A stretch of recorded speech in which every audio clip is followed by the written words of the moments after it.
much for the invitation to be a speaker at the Economist Forum today and to speak about the future of money. My name is Dr. Ruja Ignatova. I hold a PhD in law. I have always been very interested in financial services and worked about 6 years with McKinsey in Eastern Europe, actually when the crisis hit us really, really bad. I was spending my time in Russia with Sberbank, and it was an interesting time.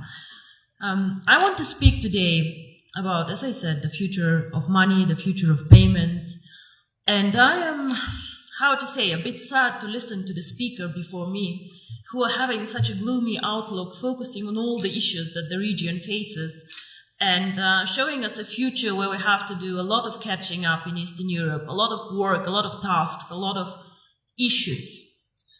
So I would like to take a bit of a different approach. I would like to show people that Eastern Europe can innovate, that Eastern Europe can bring growth, that we are not just a follower country catching up, but actually that we also can show the world that we can do a lot. Our company, which is very young, 1.5 years old, actually writes history currently with cryptocurrency. OneCoin currently reached a market capitalization of $1 billion 3 days ago, which makes me extremely proud. And we have a network of 650,000 users over 190 countries, and we come from Eastern Europe. We started actually in this country, we had the idea in this country, and we do not only describe the future of money, actually we take a very active approach of shaping the future of money.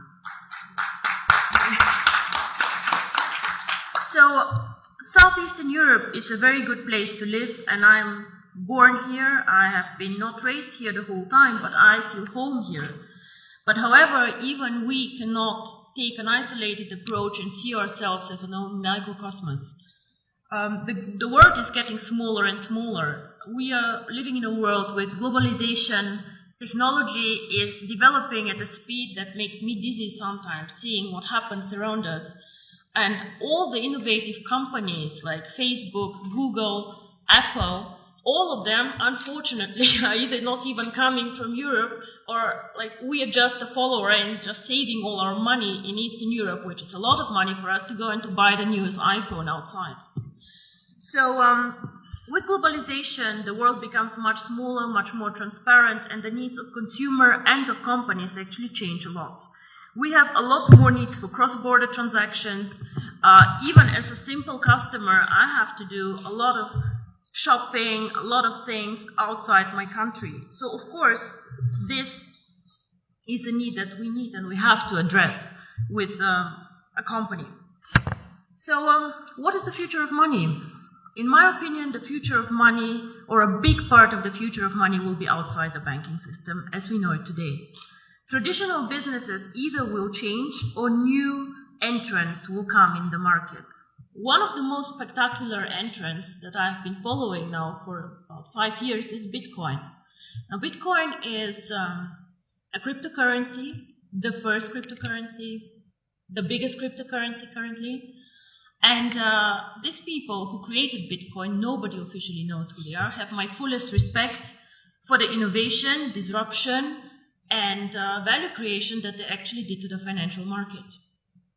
Of course, wherever there's value creation, speculators come, and a lot of turmoil can happen, but these people created something new and something really exciting. Bitcoin and the blockchain technology, which makes financial services independent from governments, independent from regulators even, and independent from banks as we know them, already starts changing the world we live in.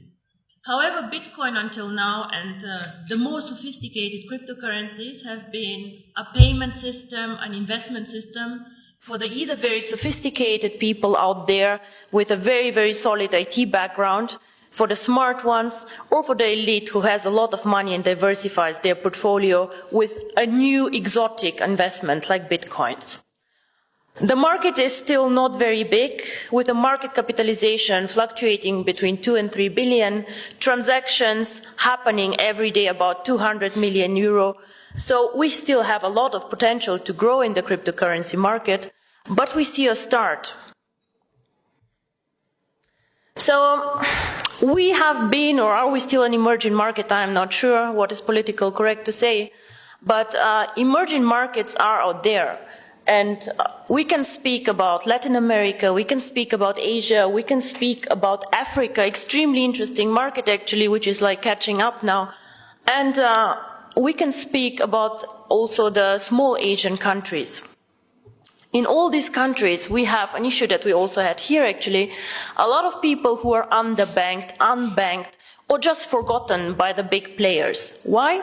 Because they're poor, because they have needs that are not that interesting in the transactions, or simply because some of these people do not have proper documents. I have been in countries where people, every one of them has a smartphone, but has no proper ID card. So how do these people bank? I have been in Singapore and seeing Indian people working very, very hard to support families in India. How do these people send money to their families and to their loved ones? Remittance business in Dubai, all the Filipinos working there and pushing economy. What do these people do? What they do is they either go to a bank to do foreign exchange, they go to a Western Union outlet, and they pay high fees. Because why? We as a financial sector charge always most the ones who are the poorest, who are like the ones with the needs that nobody else can serve. If you're an affluent customer, if you have a lot of money, the banks will fight for you, they'll give you cards for free, they'll do their best to make you happy. But the people out there, the mass customers, the ones who actually change the world, the ones who are working for economy, these people are underserved, underbanked, and I believe that cryptocurrency can change their life. And not only me, actually, I think Bill Gates believed the same and said that cryptocurrency can make a huge difference for emerging markets. So, what is really the future of money? I believe that if cryptocurrency is spread out there to the mass market, to people who can be made understand cryptocurrency, and as you say, cryptocurrency sounds very, very complicated, hidden, complex. Can I do it? If we manage to make cryptocurrency actually accessible to people out there who are smart enough to understand the smartphone, who are smart enough to move and to work in an Asian country, if we make it simple, we can become actually the next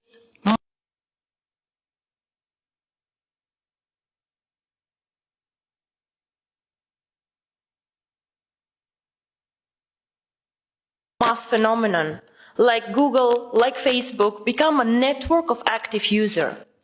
Until now, cryptocurrency did not make the leap, in my opinion, because it is not user-friendly, because it's not easy to use for the mass market, and because people perceive it as very difficult.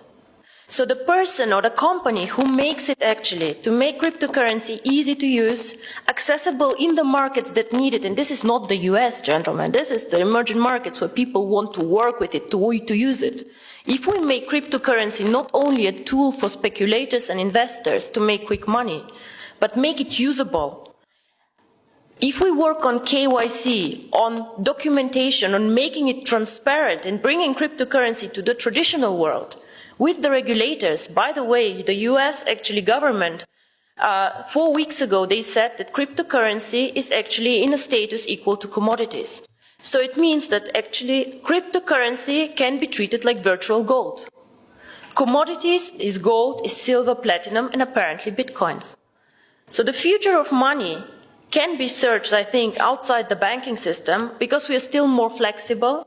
We do not fight the issues that the banks have. And because we think that the next big thing is based on technology, on the internet, and on the network phenomenon that we see in all these big companies out there. I think if we manage to provide a consistent strategy, a case to use the currency, and an easy access, which is aligned with the regulators out there, transparent, safe, cryptocurrency can actually be one of the preferred methods of payment, and not only bank transfers, card transfers, and all the traditional ways that we deal money with. My future, or my vision actually, is the one card, making cryptocurrency one currency like the euro, like the dollars, that you just can go and spend with your card, which can be a Visa, MasterCard, China Union Pay, whatever. Make it a real currency that people just can go and spend out there. I have done my job whenever all of you can go with their card and just spend $1 for a dinner. This is when cryptocurrency actually became real for me. And I'm very, very curious how the next 2 to 3 years will work out for all of us. And I hope I'm right, that the future is with technology and with us. Thank you very much.